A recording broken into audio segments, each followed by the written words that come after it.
Jesus. Quero agradecer aqui a presença de todos, já temos conosco aqui o nosso preletor, nosso pregador da noite, Reverendo Juarez. Boa noite, meu irmão. Boa noite, Maurício. Boa noite, irmãos da UPH, Sinodal Rio de Janeiro. Um abraço especial ao presidente nacional, nosso querido irmão José Roberto Albrecht. Estamos aqui também com o nosso querido, como bem falou o Reverendo Juarez, nosso irmão José. Boa noite, meu irmão José. Por favor, nos dá uma saudação aí em nome da nossa nacional. Boa noite, queridos irmãos. Ao nosso muito digno secretário executivo do Supremo Conselho, meu amigo particular, Reverendo Juarez Marcondes Filho, irmão Maurício, irmão Gilson, o reverendo Antônio José, as irmãs presentes, que Deus abençoe ricamente o Celso, a cada um dos irmãos, e que seja um culto abençoado para a honra e glória do nosso Deus. Em nome da CNHP, nós saudamos a todos os queridos irmãos. Como sempre, temos caminhado juntos, a SAF está representada aqui nessa noite, e eu gostaria de passar a palavra à nossa querida irmã Adriana, que também vai trazer uma saudação em nome da SAF, aos homens e principalmente aos presbíteros, que esse é o motivo do nosso encontro essa noite. Minha irmã Adriana. Graças e paz, irmãos, é um privilégio estar com os queridos nessa noite, uma noite especial de louvor e gratidão a Deus pela vida dos presbíteros de nossa igreja. Queremos saudar o reverendo Juarez Marcondes, muito digno secretário executivo do Supremo Conselho. Nós queremos saudar o presidente do Sínodo, o reverendo Cid Caldas.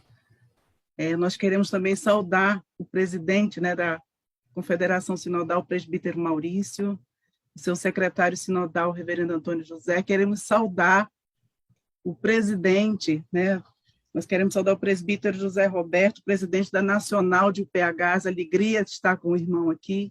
A nossa oração é que Deus esteja abençoando. Eu queria deixar um texto bíblico que faz referência ao trabalho e que serve de exortação e orientação, lá de 2 Timóteo 4, versos 2, que diz o seguinte: prega a palavra, insta, quer seja oportuno, quer não, corrige, repreende, exorta, com toda longanimidade e doutrina.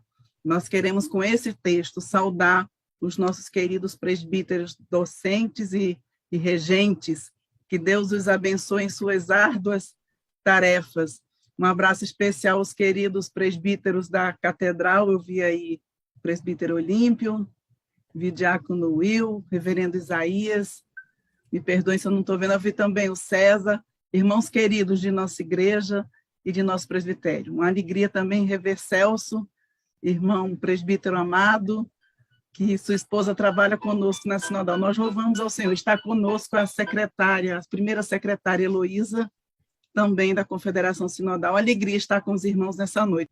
Amém. Eu agradeço o carinho da irmã Adriana, que se colocou à disposição para estar aqui conosco, trazendo uma palavra em nome da SAF, e agradeço a SAF, porque nós temos caminhado juntos, tem sido um prazer e uma honra, poder trabalharmos com essa sociedade que tanto tem abençoado a minha vida, a vida da minha família, a vida da minha esposa, a minha filha também, que faz parte dessa sociedade abençoadora, em nome de Jesus. E eu vou passar a palavra ao nosso secretário sinodal, o reverendo Antônio José, para que dê uma saudação e também já faça a oração de início do nosso trabalho aqui, meu irmão, meu pastor, meu amigo. Por favor, dê a sua palavra de saudação e já faça a oração de início deste trabalho em nome de Jesus. Muito obrigado, meu querido amigo, presbítero Maurício.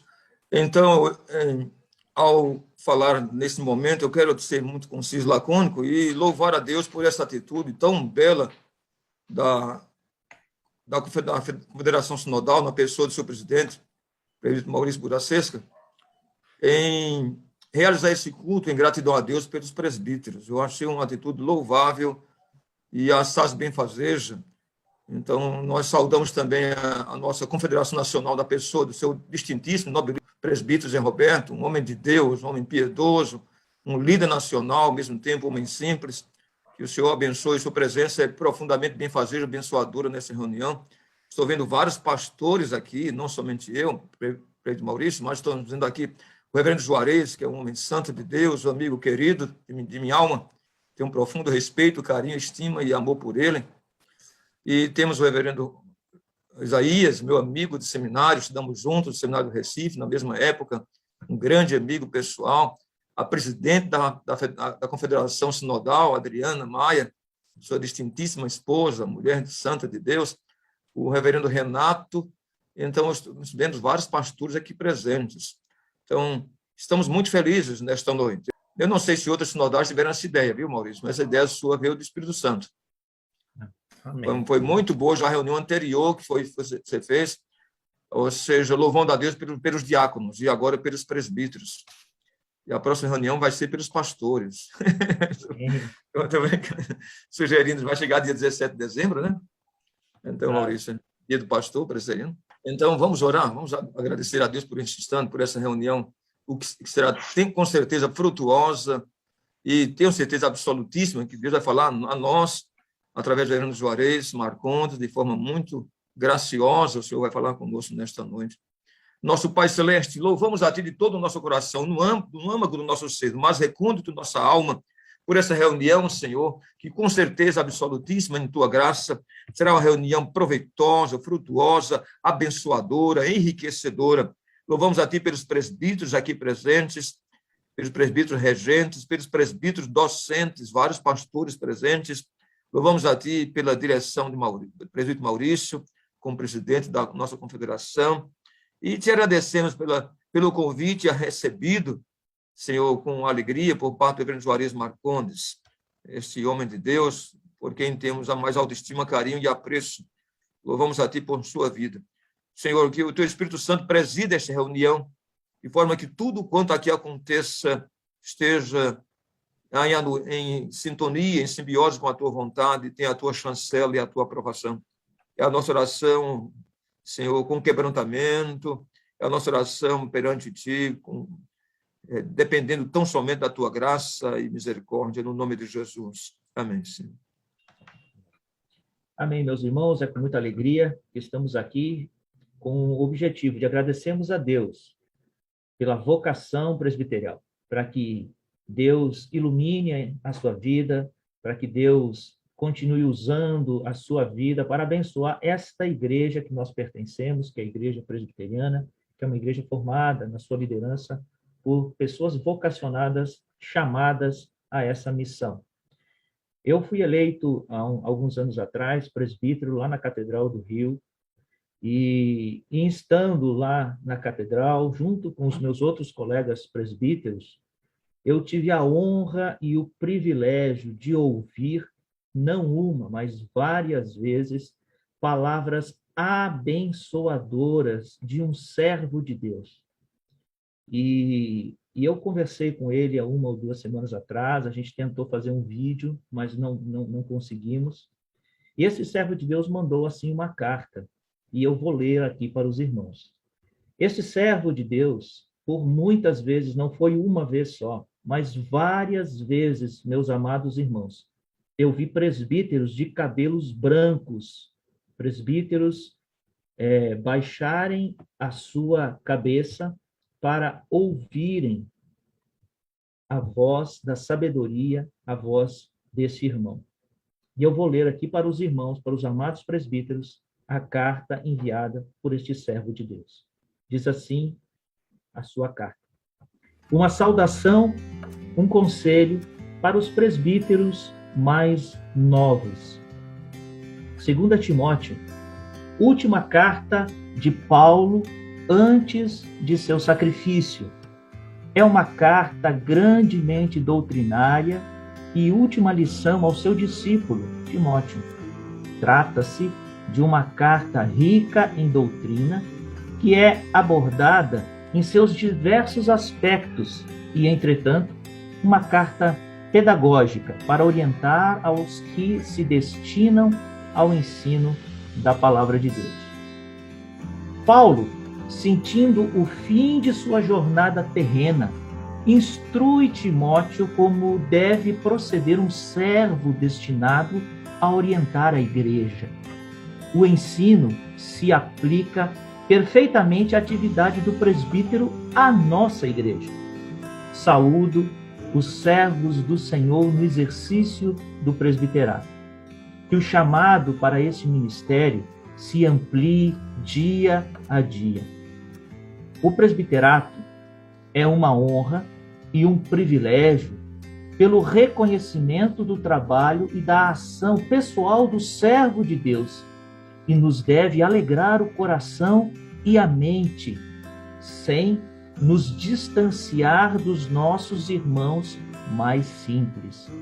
O que, entretanto, tem valor, fortalece o nosso testemunho diante da ação do Espírito Santo em nossa vida, que deve ser valorizada, não só pelas palavras, mas principalmente pelas nossas ações e testemunhos. A nossa vida deve espelhar a nossa fé para tornar-se uma realidade e um exemplo visível.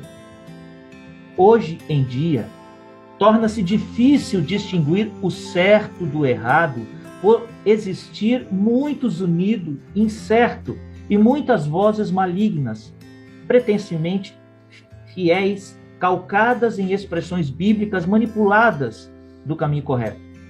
O presbiterato é uma dádiva de Deus concedida a alguns para servi-lo e não representa uma promoção dentro da igreja, da hierarquia da igreja. A fidelidade dos presbíteros aos preceitos divinos concedidos é indispensável ao exercício da função, é imprescindível ao exercício deste ministério, que será sempre observado por sua conduta na vida pelo povo de Deus. Que qualquer deslize pode causar muita dor e desestímulo aos crentes, como nos fala no capítulo 2 de 2 Coríntios. É necessário que tenhamos em mente o que informa Paulo no capítulo 3 de 2 Timóteo. Assim, não é fácil o exercício do presbiterato. É necessária a vigilância permanente não só sobre a igreja, mas, sobretudo, sobre a nossa conduta dentro e fora da igreja, para podermos merecer a confiança dos homens, sem o que nosso trabalho é improdutivo. Finalmente, irmãos, o presbiterato é sacrificial. Lembra Paulo dos tempos difíceis que passamos no verso 1 do capítulo 3 de 2 Timóteo. Não esmorecer e lutar. Jesus já venceu e voltará para nos acolher para a pátria celeste, se atendermos às suas palavras e o seu ensino. Tenhamos paz. Honra ao Senhor, honrando o seu mandato. Seja um exemplo visível para todos. Amém. Presbítero Guilherme Simão. Amém, meus irmãos. Neste momento, eu queria chamar o querido presbítero José Roberto Albrecht, nosso presidente nacional do trabalho masculino, para que estivesse fazendo essa oração pela vocação presbiterial, para que Deus sustente cada presbítero no desempenho da sua santa vocação, dando a todos direcionamento e ouvidos santos para ouvirem o direcionamento do Senhor para cada igreja aqui representada. Meu presbítero, em nome de Jesus, a palavra está para o Senhor. Amém. Oremos, queridos irmãos. Santo eterno Deus, Pai amado, Pai querido, nós louvamos, adoramos e glorificamos o Teu nome. Somente a Ti, Deus querido, seja o nosso louvor e a nossa adoração. Deus querido, Pai amado, agradecemos, Senhor Deus, as Tuas bênçãos, as Tuas maravilhas. Senhor Deus, tudo que já foi feito nesse culto e que ainda vai acontecer. Deus querido, prepara a nossa mente, o nosso coração para tudo que nós iremos ouvir. Senhor Deus, pedimos perdão dos nossos erros, falhas e pecados. Mas nesse dia, Senhor Deus, de modo especial, nós pedimos, Senhor Deus, que o Senhor esteja abençoando ricamente a vida de todos os presbíteros, Deus querido. Que nós possamos pregar e ensinar a Tua palavra de acordo com aquilo que o Senhor nos coloca através do vosso Espírito Santo na nossa mente e no nosso coração. Ajuda-nos, Senhor Deus, a resolver problemas difíceis que surgem nas reuniões de conselho, mas que elas sejam resolvidas segundo a vossa palavra e segundo a vossa orientação. Deus querido, que nós possamos orar pelos enfermos, Deus querido, orar pelas famílias enlutadas com essa pandemia, pelos desempregados, que nós possamos orar uns pelos outros, Deus querido. que nós possamos pastorear o rebanho que o Senhor colocou nas nossas mãos e dos quais certamente um dia daremos conta. Ó Deus querido, Pai amado, Deus querido, capacita cada um de nós, Senhor Deus. A nossa vocação seja ricamente alimentada pelo Teu Espírito Santo e que nós possamos desempenhar a nossa função de presbíteros docentes, presbíteros regentes, com dignidade, Senhor Deus, e de acordo com o Teu santo, com teus santos ensinamentos. Ó Deus querido, Pai amado, abençoa a cada um de nós. Prepara nossa mente, o nosso coração para a palavra que vai ser transmitida a nós através do reverendo Juarez. Senhor Deus, e que ela venha de encontro com todas as nossas necessidades. Abençoa cada família aqui representada. Que nós, como presbíteros, também saibamos administrar a Tua casa e as nossas casas. Porque para nós administrarmos a Tua casa, nós precisamos administrar as nossas casas. Que nós sejamos, Senhor Deus, fiéis a Ti até a morte, para herdar a coroa da vida. Ó Deus querido, oramos agradecidos, no nome santo e excelso de Jesus, e na unção do Espírito Santo, não só hoje, mas para todos sempre. Amém.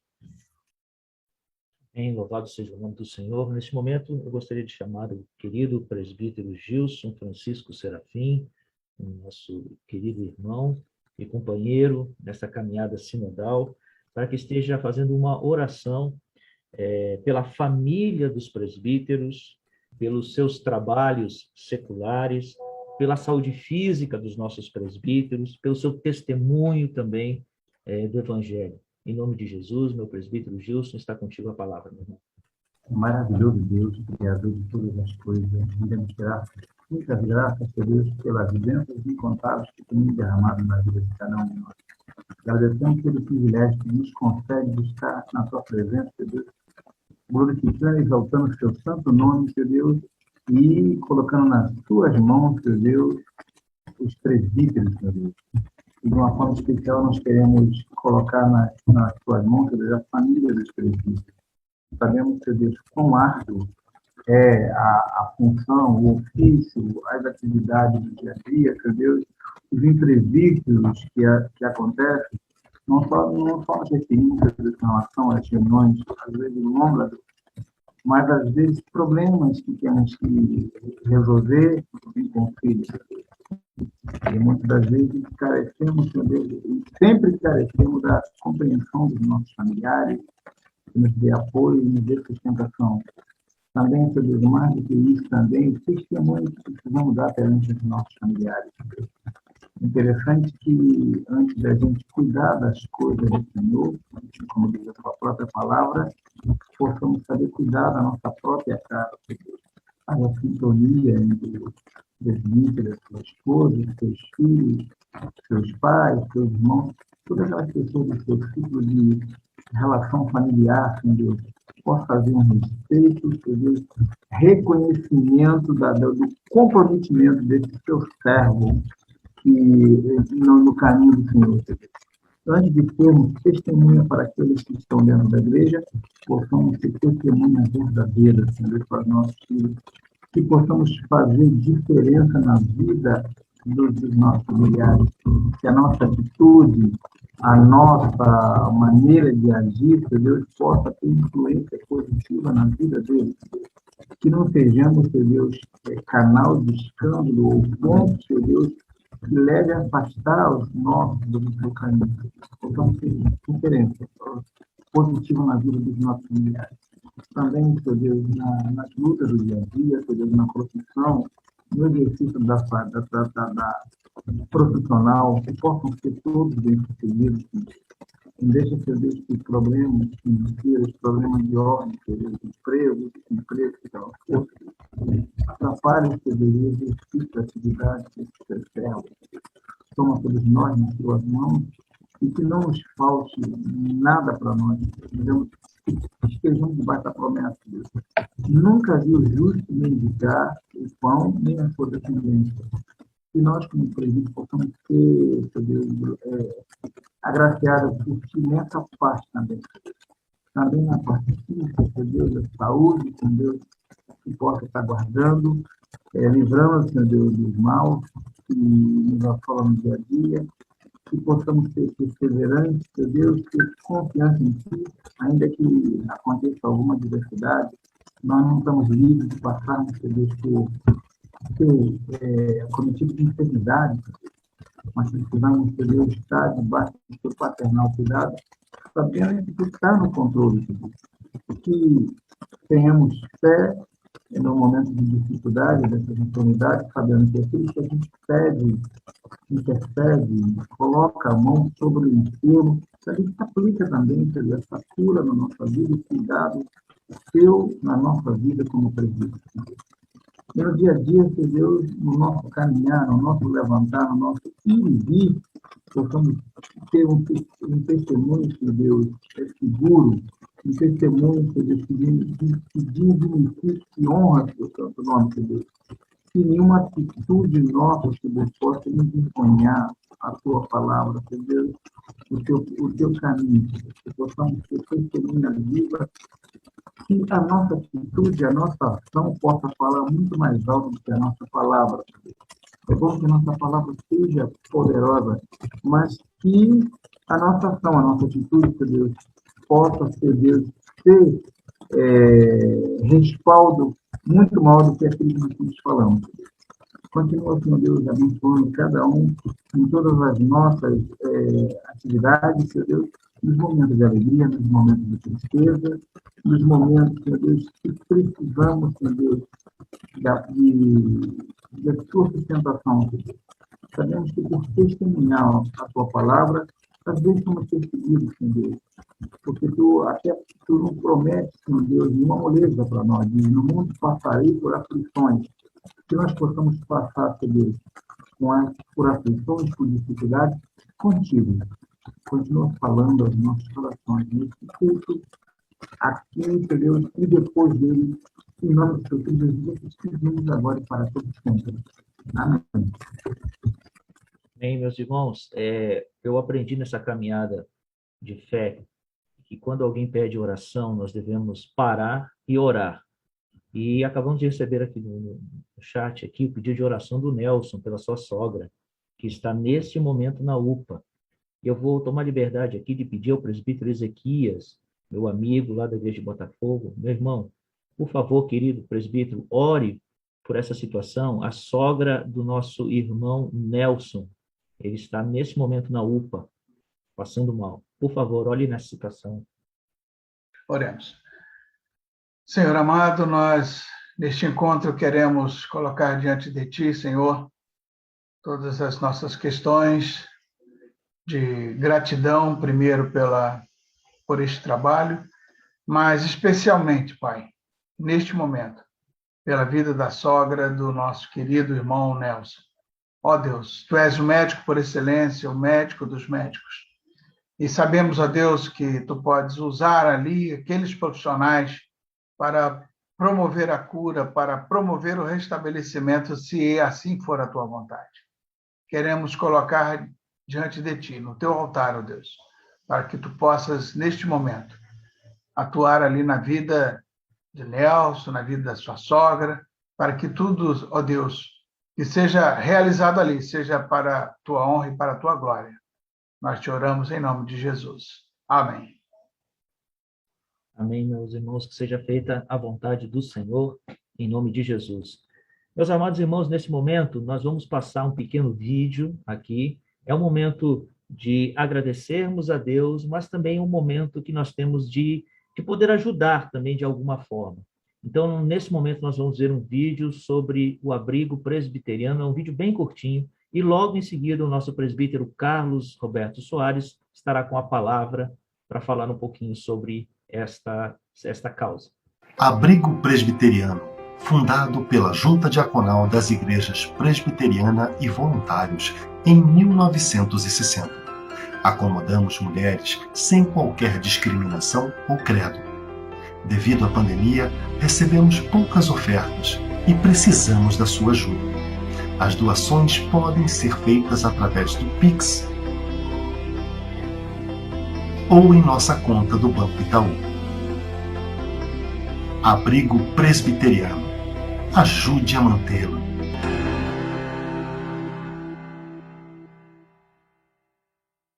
queridos irmãos, queridos irmãs que estão presentes nesta grande reunião de conselho da igreja. Nós somos a maioria presbítero, nós somos 32 pessoas. Vocês estão vendo fotos de damas que hoje ocupam o nosso abrigo. Senhoras que nasceram desde 1928 até 1943. Hoje nós existe lá naquele espaço 16 senhoras, que são muito bem tratadas. Eu acredito que a maioria de vocês, principalmente aqui do Rio, conhece esse abrigo. Hoje, para cada senhora, nós temos enfermeira, nós temos nutricionista, nós temos médicos, nós temos cuidadoras individual. A nossa capacidade do abrigo é de 22 senhoras. Portanto, nós temos lá 4 vagas ainda que você pode procurar o abrigo e pode colocar alguém que tenha necessidade. Nós estamos vendo, por exemplo, agora Ondina, nós já vimos a irmã Laide, com 102 anos, me parece, a Ondina também já chegando na casa dos 100. Essas foram uma das presidentes do nosso abrigo. Mas eu queria falar mais para vocês. Nós estamos com essa pequena dificuldade. E por isso estamos apresentando para vocês aí a nossa conta bancária, estamos apresentando o nosso Pix. Mas você vai receber mais. O representante da sua igreja irá levar para você um carnê para que você seja um sócio mantenedor. Não importa a importância, não vai ser a importância. Você vai escolher quanto vai depositar, da forma que vai depositar, mas abrace essa causa com carinho. Nós temos ainda essas 4 vagas, elas ficam, tem toda a recreação, todo o tratamento, e nós queríamos dizer para vocês que o abrigo presbiteriano, ali no Lins de Vasconcelos, na rua Lins de Vasconcelos, aqui no Rio de Janeiro, está esperando esse carinho de vocês. Carinho de oração, carinho financeiro. E eu queria passar um telefone para vocês. Como eu não passei para os nossos irmãos da técnica, eu vou passar bem devagarzinho o número. É um zap. 21, Rio de Janeiro. Número do telefone: 971 56 4374. Repetindo: 971 56 4374. Este zap, se você não tem na sua igreja representante que vai levar esse carnê de sócios, você pode ligar lá para o abrigo através desse zap e solicitar para você ajudar. Esperamos e contamos muito com o apoio de vocês. Muito obrigado por esse espaço e que Deus possa abençoar vocês rica e poderosamente, aqueles que possam nos ajudar de alguma forma. O abrigo presbiteriano precisa muito. Cada senhora custa uma importância que às vezes a gente não consegue cobrir. Então é muito importante que você fale isso na sua igreja, que você lembre disso. Um beijo no coração de cada um e vamos também abraçar essa causa. E parabéns por essa ideia maravilhosa de lembrar dos nossos presbíteros. Me sinto abraçado e quero abraçar vocês também. Um beijo grande no coração de vocês e que Deus possa nos abençoar. Muito obrigado, Maurício. Muito obrigado por este Amém. maravilhoso. Faça uma oferta, ajude o abrigo, anote aí também para repassar para a sua igreja o Pix lá, para que nós possamos, como Igreja de Jesus, estamos sustentando essa obra, porque essa causa foi colocada sobre a nossa igreja, a igreja responsável. Vamos, então, ajudar em nome de Jesus.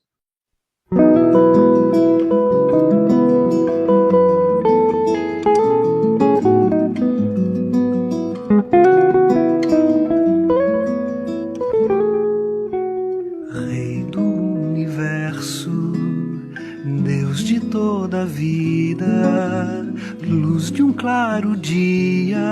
ouve a minha oração. Criador bendito, moras no infinito, vasto e tão bonito, mas estás, eu sei que estás perto de mim, dentro do coração, e assim posso contar contigo onde quer que eu estiver, pois sei que o teu amor vai muito além do infinito do teu ser, e vem ao meu encontro, Rei do universo, Deus da minha vida. Ouve esta cantiga feita para o teu louvor, tua poesia, tua melodia, tua harmonia é muito mais e sempre mais do que se pode ousar imaginar, e vai além do entendimento ou do humano sentimento. És meu Criador, fonte, raiz, lume da minha alma. És e serás sempre Rei do universo, Deus da minha vida, Rei do universo. Ouve esta cantiga, Rei do universo, Deus da minha vida, Rei do universo. Ouve esta cantiga, Rei do universo, Deus da minha vida, Rei do universo. Ouve esta cantiga, Rei do universo, Deus da minha vida, Rei do universo. Ouve esta cantiga.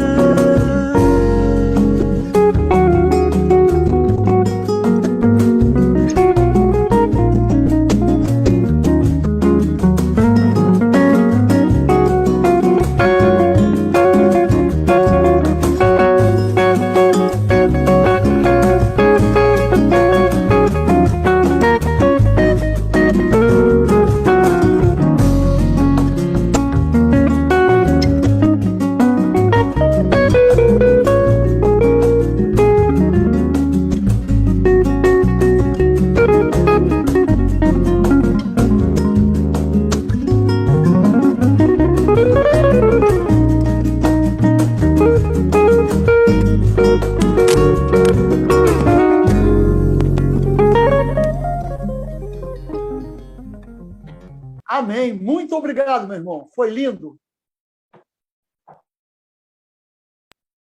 Amém, meus irmãos. Reverendo Renato Marcondes, meu querido amigo, eu gostaria de convidá-lo para que o senhor orasse pelo nosso pregador, para que Deus ilumine a sua palavra, e em seguida a nossa palavra já estará com o nosso pregador, Reverendo Juarez. Reverendo Saudamos. Renato. Amém. Parabéns aos presbíteros, Deus os abençoe ricamente. Eu tive a honra de ser ordenado diácono na Igreja Presbiteriana de Vila Tingui pelo reverendo Tassiano Marcondes, avô do reverendo Juarez Marcondes. E o pai dele foi meu professor da escola dominical, né? Juarez Marcondes. E trabalhamos juntos na mocidade, lá em Curitiba. É um prazer estar aqui com os irmãos. Senhor Deus, te agradecemos por essa hora bendita de culto, de adoração, de celebração, de louvores ao Senhor. e te agradecemos porque o Senhor nos dá o privilégio agora de podermos ouvir a tua palavra e suplicamos que nos dê o entendimento que precisamos, não somente para compreendermos o que o Senhor tem para nos ensinar, mas para que a tua palavra se realize em nossas vidas. Em nome de Jesus. Amém. Acho que sou eu, então, né? Sim, reverendo, já está com o senhor. Ok, presbítero Maurício. Meus irmãos, é uma alegria estar convosco nesta memorável noite, nesta ocasião benfazeja do encontro da Sinodal Rio, da UPH, a companhia de pessoas tão diletas. Eu realmente me sinto em casa no Rio de Janeiro, ainda mais quando eu estou em Curitiba, né? Aí fica mais em casa ainda, né? E eu quero aqui dizer que, para mim, é um privilégio revê-los, vários aí, se não quase todos eu conheço, e especialmente essa programação extremamente inspirativa. Eu quero dizer aqui o seguinte: quando Maurício colocou na tela o Guilherme Simon, eu fui à beira das lágrimas. É um amigo excepcional, o conheci há exatos 20 anos, trabalhamos juntos no Conselho Deliberativo do Mackenzie, meu professor, eu trabalhava com ele nas comissões, e um certo dia eu descobri a coisa mais fantástica sobre o presbítero Guilherme Simon, é que ele, na verdade, nasceu no estado do Paraná. É por isso que ele era gente boa demais. Ele nasceu numa cidade do interior aqui do estado, que seu pai era militar, é justamente a cidade mais fria do nosso estado, chamado Palmas. Palmas do Tocantins é um inferno. Palmas do Paraná é um freezer, né? E então, assim, é por isso que eu tinha uma identificação tão grande com ele, eu não sabia. Depois toda essa seleção musical, agora o último aqui, o Gladir, um amigo dos tempos de antes de ir para o seminário, e depois fomos contemporâneos do seminário. Então, eu me sinto extremamente edificado com toda essa programação. E as nossas mais efusivas saudações aos presbíteros, na homenagem que lhes é prestada e no desafio que recai sobre os nossos presbíteros. A Igreja Presbiteriana, ela reconhece no presbítero um papel fundamental, é por isso que ela se chama presbiteriana, é o seu sistema de governo. Não existe igreja presbiteriana sem presbítero. É fundamental a sua presença, o seu ministério, o seu papel. E a missão do presbítero na igreja, ela se abre para um leque enorme. Ao presbítero cabe exatamente acompanhar todas as atividades da igreja, saber dos seus programas, dos seus projetos, trabalhar no governo da igreja, que é essencial para sua boa condução. E eu quero, nesta noite, convidar a todos para a leitura bíblica de Isaías 56, 1-8, porque eu quero fazer um destaque sobre uma realidade, hoje especialmente, que é missão do presbítero e está aqui exarado nesse texto bíblico. Isaías 56, versículos 1-8.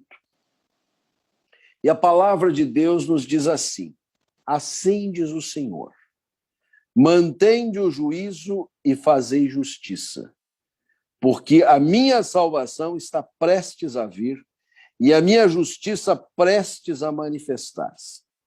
Bem-aventurado o homem que faz isso e o filho do homem que nisto se firma, que se guarda de profanar o sábado e guarda a sua mão de cometer algum mal. Não fale o estrangeiro que se houver chegado ao Senhor, dizendo: o Senhor com efeito me separará do seu povo, nem tampouco diga ao eunuco: eis que eu sou uma árvore seca, porque assim diz o Senhor: aos eunucos que guardam os meus sábados, escolhem aquilo que me agrada e abraçam a minha aliança. Darei na minha casa e dentro dos meus muros um memorial e um nome melhor que filhos e filhas. Um nome eterno darei a cada um deles, que nunca se apagará. Aos estrangeiros que se achegam ao Senhor para o servirem e para amarem o nome do Senhor, sendo deste modo servos seus, sim, todos os que guardam o sábado não o profanando e abraçam a minha aliança. Também os levarei ao meu santo monte e os alegrarei na minha casa de oração. Os seus holocaustos, os seus sacrifícios serão aceitos no meu altar, porque a minha casa será chamada casa de oração para todos os povos. Assim diz o Senhor Deus, que congrega os dispersos de Israel, e ainda congregarei outros aos que já se acham reunidos. Praza o nosso bom Deus iluminar as nossas mentes e corações pelo seu Espírito Santo. O mesmo Espírito que inspirou esta palavra que ora lemos e que protagonizou os eventos aqui registrados. Ele nos abençoe e nos guarde. Meus queridos irmãos, há muito tempo nós temos vivido uma realidade conhecida como a dos desigrejados. É coisa de décadas para fora. Pessoas que afirmam ter fé, têm uma atividade espiritual, são até mesmo, assim se denominam, cristãs e, por que não, evangélicas, mas não têm identidade com a igreja local.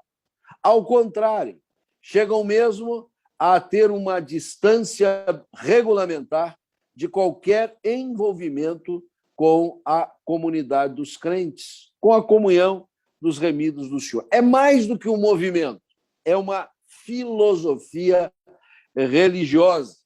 Tem a ver com o não ajustamento aos modelos eclesiásticos vigentes.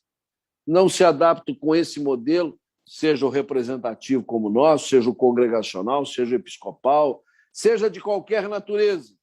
E fazem, então, disso a sua própria maneira de se apresentar como pessoas de fé, mas não congregadas, não reunidas, não igrejadas, daí chamados de desigrejados. Eu me lembro, ainda nos meus tempos de juventude, um movimento muito semelhante a esse, que chegou mesmo a usar um mote, chamava-se Igreja Sem Nome.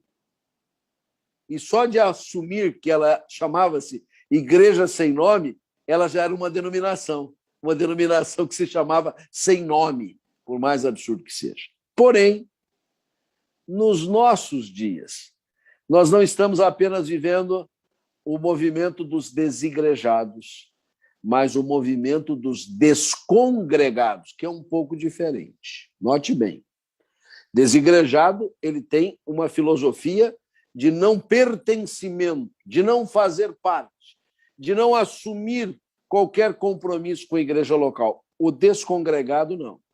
Ele é membro da igreja. Ele até contribui com a igreja. Ele, de alguma forma, ele procura ajudar. No entanto, e até em razão da pandemia que temos vivido, ele tem adotado uma postura de não reunir-se, de não estar junto. Tem até se valido desta plataforma, diga-se de passagem, uma tábua de salvação para nós. Em alguns momentos, então, foi o único recurso disponível que, especialmente nós, ministros, tínhamos para proferir a palavra de Deus que chegasse até ao seu coração. No entanto, nós já vamos tomando um formato em que, da necessidade imprescindível de valermos-nos do método virtual, online, para fazer a obra do Senhor, já vamos chegando a um ponto de ser uma opção. A gente já está passando pelo tempo de fazer atividades chamadas híbridas, em que as pessoas não congregam, mas querem, de alguma forma, ser alcançadas. Mais do que isso, corremos o sério risco de uma certa acomodação, de um comodismo. Afinal de contas, aparentemente, eu sou alcançado pelo culto, pela pregação, pela bênção pastoral, pelos louvores que são entoados, e não preciso tirar o meu corpo do sofá. E não preciso sair da minha casa para ir até a igreja. Não preciso me expor, inclusive, aos riscos inerentes dos nossos deslocamentos, maiormente de quem mora em regiões metropolitanas, com todos os seus perigos. Então, vamos chegando ao tempo de ser uma opção. E isso é um desafio para nós. Como lidar com os descongregados no momento em que as coisas precisam ser retomadas, no momento em que esta realidade precisa ser considerada agora como uma missão que envolve o presbítero. O presbítero, ao mesmo tempo em que ele governa, em que ele prega, em que ele administra a igreja, em que ele ora pela comunidade, ele é um eixo primordial para tornar a igreja novamente congregada, para a igreja poder reunir-se de novo. O texto bíblico que escolhemos para a nossa meditação nesta noite, ele tem um contexto muito próprio, e ele reflete primeiramente o exílio. Israel passou por vários exílios. A própria realidade de viver lá no Egito, ainda como uma pequena família, mas que cresceu, não deixou de ser um exílio da terra prometida. Libertos que foram, caminharam até a ocupação daquele território, e ali, depois de vários sistemas de governo, se assentaram de um modo mais seguro, até que o grande Império Assírio veio tomando conta do mundo conhecido, invadiu especialmente a parte norte, levou cativos muitos israelitas e eles foram exilados. Algum tempo depois, o reino babilônico veio e destroçou o que sobrou daquele grande império israelita, agora a parte do sul, levou os cativos também. E as escrituras sagradas refletem muito este momento dramático que durou séculos, distantes da sua terra querida. Gente sofrida, desejosa de voltar. Inúmeros salmos falam da saudade do templo. Um deles tem exatamente este subtítulo em algumas das nossas versões, que é o Salmo 84. O pardal encontrou casa e andorinha para si, e eu os teus altares, Senhor, dos quais eu estou muito distante. Porque um dia na tua casa vale mais do que 1000. Prefiro estar às portas da casa do Senhor do que nas tendas da perversidade. Então, vejam bem, ele não está falando de prefiro estar online assistindo o culto, quero estar na porta da casa do Senhor. Quero estar na presença do povo de Deus, quero estar congregado. E assim, tantos e tantos textos bíblicos. Era agora a hora do retorno. Esse texto reflete bastante isso. Tanto que há a promessa. E o versículo 8, como um fecho do que nós estamos falando, diz assim em promessa: ainda congregarei outros aos que já se acham reunidos. Outros que viriam congregar com aqueles que estavam exilados. É a bênção de congregar. O fator congregar na vida do povo de Deus é de suma importância. Não é algo que a gente possa considerar secundário. Algo que se der, a gente faz. Se não der, a gente não faz. Eu insisto no que disse há pouco. Graças a Deus pela modalidade virtual que nos ajudou nesse tempo, mas ela não é substitutiva do congregar. Ela não veio para superar a bênção de nós congregarmos. E tendo isso em mente, e à luz dessa passagem, 3 fatores, 3 aspectos que eu quero destacar sobre a bênção de congregar. Primeiro de tudo, anote bem, marque aí, guarde na sua mente. Congregar é uma referência imprescindível. Uma referência imprescindível. No versículo 7, Isaías diz assim: também os levarei ao meu santo monte. Ele não está dizendo, eu vou levá-los para qualquer lugar. Eu vou levá-los talvez para aqui, talvez para ali, talvez para colar. Não, o santo monte. E essa é uma referência muito singela, que depois é identificada com o Monte Sião. O Monte Sião, que não é nenhuma colina muito alta, mas a gente, quando passeia lá, fica exatamente com essa memória. Era uma referência para o povo de Deus. Quando vindo de tantos lugares, especialmente para as festividades, eles alcançavam aquele alto onde ficava Jerusalém e divisava o Monte Sião. Era como que dizer, chegamos aonde nós precisávamos chegar. Chegamos onde haverá uma reunião do povo de Deus. Os levarei ao meu santo monte. E ele avança, e os alegrarei na minha casa. Ele vai falar de casa de oração, eu já vou falar sobre isso.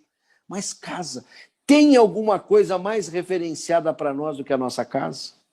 Eu diria que um dos grandes desafios dos nossos dias são os sem-teto. Por quê? Porque a gente sai de casa de manhã, pode passar o dia todo fora, pode trabalhar, estudar, fazer reuniões, viajar, mas no final do dia a gente volta para casa. Casa é a nossa referência. Eu sou uma pessoa que sai muito de casa. Hoje mesmo saí muito cedo, fiz uma viagem ao interior do estado, havia um evento que eu precisava participar, fiz um batismo infantil de uma família de nossa igreja, uma criança, e a festividade foi lá na fazenda deles. E mal cheguei aqui, acabei de oficiar um matrimônio, ainda fiz uma abertura da nossa conferência missionária que está acontecendo lá no nosso auditório. E só para dizer uma coisa, minha esposa acabou de passar uma mensagem que está me esperando na festa do casamento. Mas o bom de toda essa correria é que no final do dia eu vou para casa. Eu vou para casa. Casa é referência. As pessoas que não têm teto não têm referência. Hoje dormem embaixo de uma marquise, ou amanhã estão debaixo de um ponto de ônibus. Falta-lhes este referencial. E por isso eu digo congregar.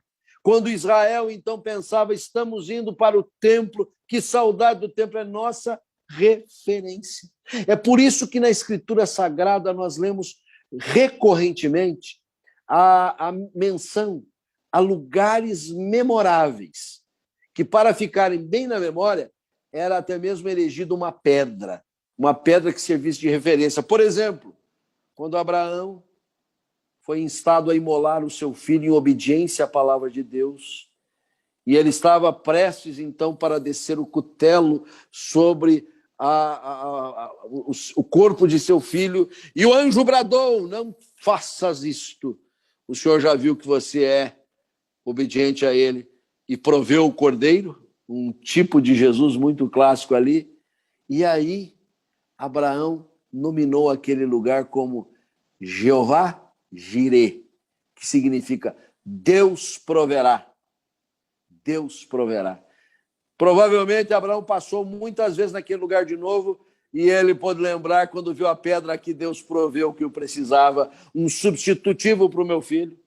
E hoje, quando lemos aquela passagem, pensamos, Deus provê todas as nossas necessidades, Deus proveu o cordeiro que tira o pecado do mundo. É uma referência imprescindível. Quando o povo de Israel saía liberto da escravidão do Egito, eles se depararam com uma realidade que era impossível de não acontecer, sede, e as águas que estavam a serviço deles eram amargas, mas o Senhor proveu a mudança de águas amargas para águas potáveis, águas doces, vamos chamar assim, mas aquele lugar foi batizado com o nome de Mara, que quer dizer amargo, para que eles tivessem na memória que a vida sem a operação de Deus é amarga. É Deus quem torna a nossa vida doce, do contrário, nós seremos amargosos e amargurados. E acabaremos transmitindo amargura aos outros, raiz de amargura. E quando então, já o povo tendo a oportunidade de estar na terra e ser dirigido pelos seus líderes, é Samuel, o grande líder, inclusive para enfrentar os hostis filisteus, e eles ganham a batalha, e ali no capítulo 7 do primeiro livro que leva o seu nome, versículo 12, eles erigem uma pedra e a nominam com o nome de Ebenezer, porque quer dizer, até aqui o Senhor nos ajudou. Toda vez que passavam ali, pensavam, temos um Deus que nos ajuda. Então, ir ao templo, estar na casa do Senhor, com o povo de Deus, acompanhando os nossos ritos, as nossas liturgias, é uma referência imprescindível. Quem de nós não se lembra de ouvir o evangelho na casa de Deus, pregado pelos seus servos. É uma reverência que ecoa na nossa mente e não tem via virtual que substitua isso.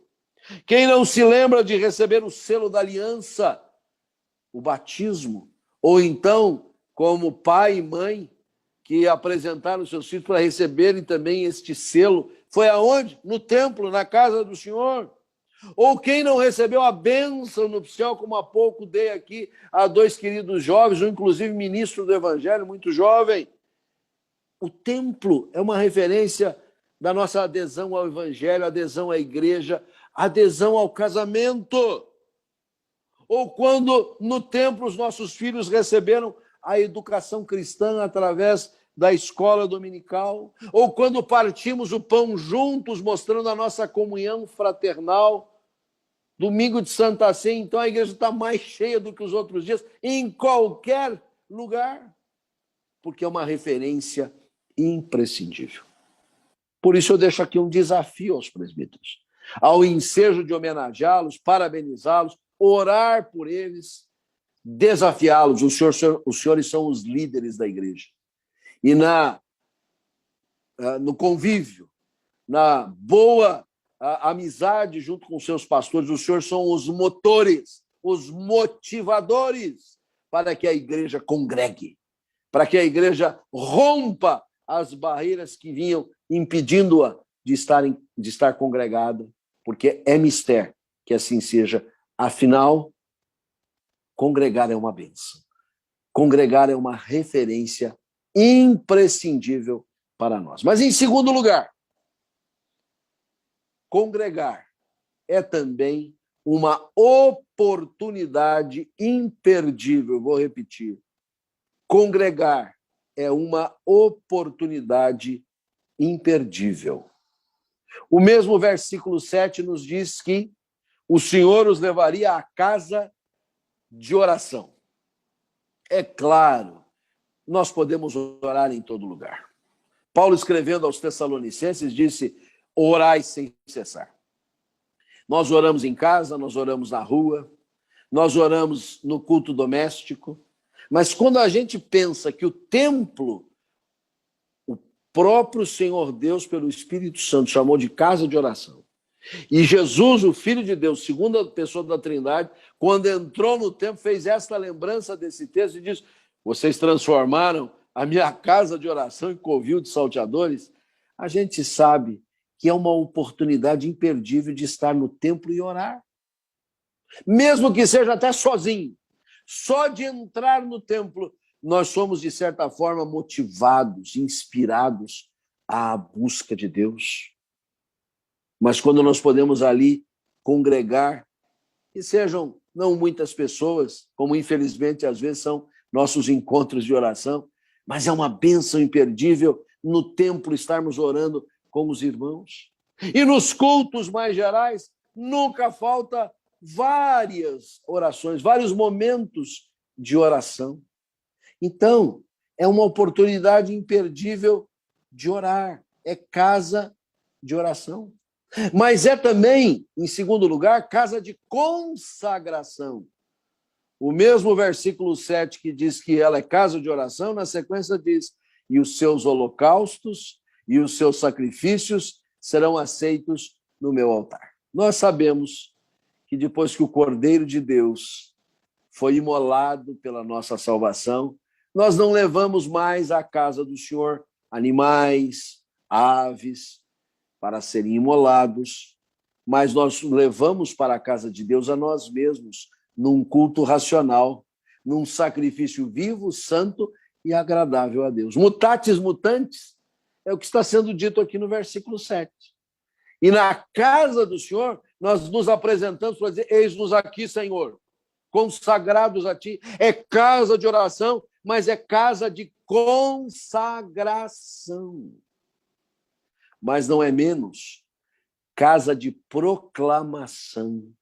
Porque o texto do capítulo 56 começa dizendo assim: assim diz o Senhor, mantende o juízo e fazei justiça, porque a casa de oração, o templo, a casa de consagração, é casa de proclamação.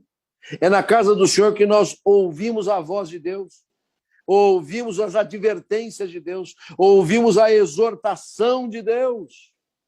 Mas, por fim, é oportunidade imperdível, porque a casa de oração, de consagração, de proclamação é casa de salvação.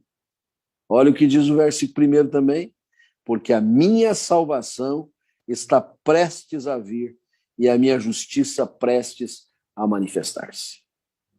Alguém pode encontrar a Cristo numa pregação feita ao ar livre, muitos assim passaram, pelos meios de comunicação, mas indiscutivelmente é na casa do Senhor, é no templo, com o povo reunido, que o evangelho é anunciado com toda a evidência e vidas são colocadas no altar de Deus, arrependidas, desejosas de serem alcançadas pela graça redentora e salvadora, e ali há uma marca de suas vidas. Quantas pessoas não têm anotado na sua Bíblia já gasta, já rasgada, já velha, o dia em que ouviram o evangelho e foram alcançados por esta graça? Que dia precioso! Como diz o hino sacro, alegre o dia em que aceitei a Cristo e nele criei. Dia ditoso, dia maravilhoso. Sim, meus irmãos. Então, o fator congregar, ele, além de ser uma referência imprescindível para nós, estarmos reunidos nos lembra de tantos eventos da nossa vida e que edificaram a nossa existência, é também uma oportunidade imperdível de oração, de consagração, de proclamação e de salvação. Por fim, congregar é também uma missão intransferível. É referência imprescindível, é oportunidade imperdível, é missão intransferível. Porque neste ambiente da congregação, o Senhor alcança assim aqueles que ele vai dizer lá no verso 8, ainda congregarei outros aos que já se acham reunidos. E se você observar bem, há dois tipos de pessoas mencionadas aqui nesta passagem que muitas vezes eram desprezadas, eram tratadas com indiferença, quando não realmente esquecidas, né? Uma delas eram os estrangeiros. O israelita era bastante xenófobo. O israelita tinha em si a totalidade da humanidade. Tanto que a expressão gentio, ela advém de um contexto pejorativo. Gentio é gentinha, né? O mundo é dividido entre israelitas, ou judeus, e gentios. Mas olha a palavra evangélica de Isaías, que faz o confronto com essa realidade.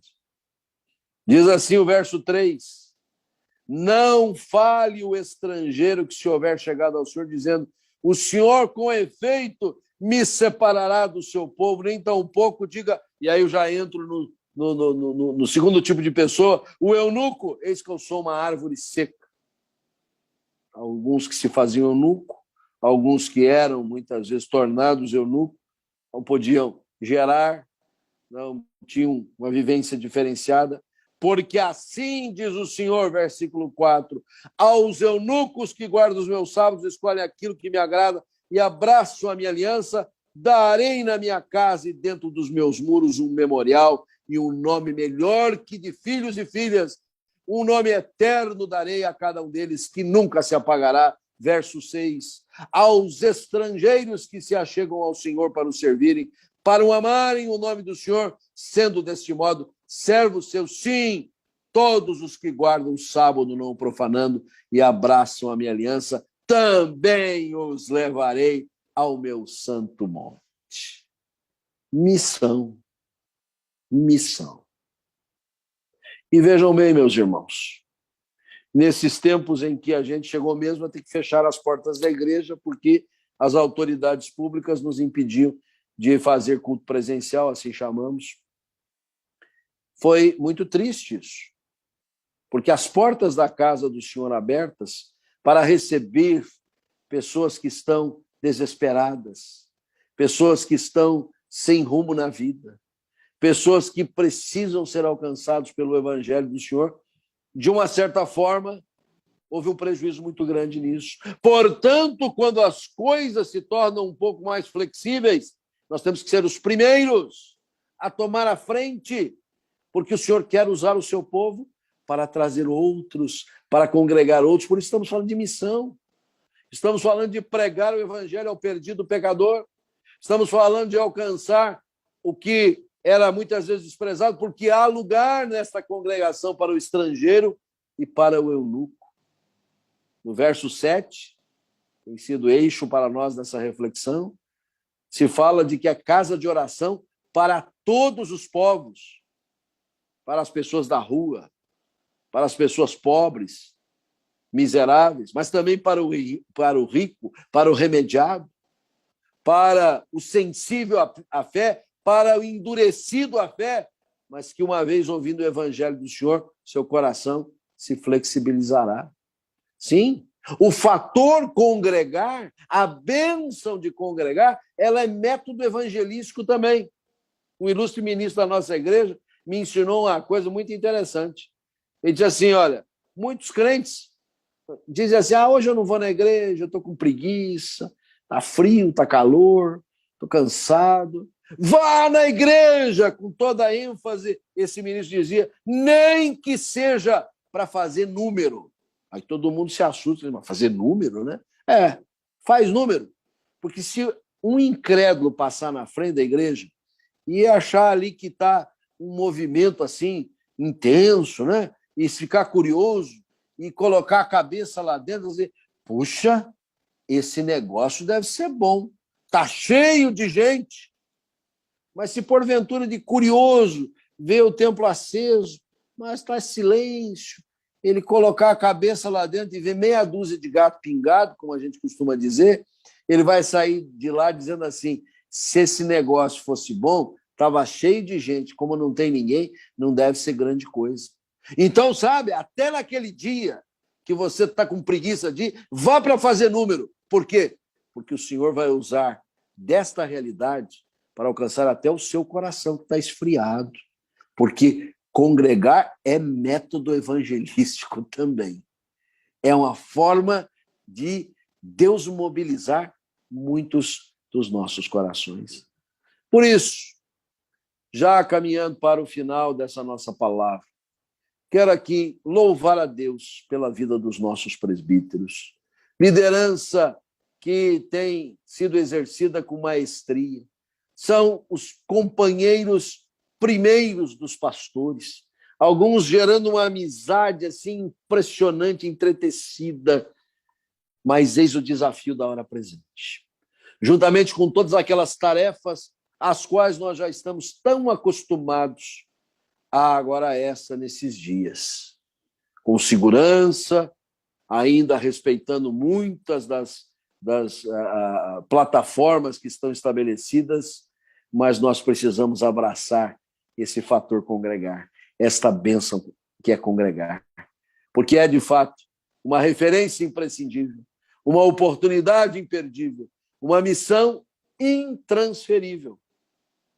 E apenas a título de conclusão mesmo. Congregar é, antes de tudo, uma obra de Deus. O verso 8 diz assim, o Senhor Deus que congrega os dispersos. É Ele que faz essa obra. Então não sejamos nós a causar qualquer tropeço para a obra que o Senhor já está fazendo. E que Deus assim nos abençoe e nos guarde. Amém. Meus amados irmãos, noite de muita bênção. O meu coração está muito alegre de poder ver a presença de vocês, de cada um de vocês que foi convidado, em especial os presbíteros aqui, a palavra abençoadora do nosso amado pastor Juarez. E meu pastor Juarez, o senhor falou que seus olhos lacrimejaram, né? Mas temos uma surpresa aqui. Eu não sei se o senhor percebeu, mas o nosso querido presbítero Guilherme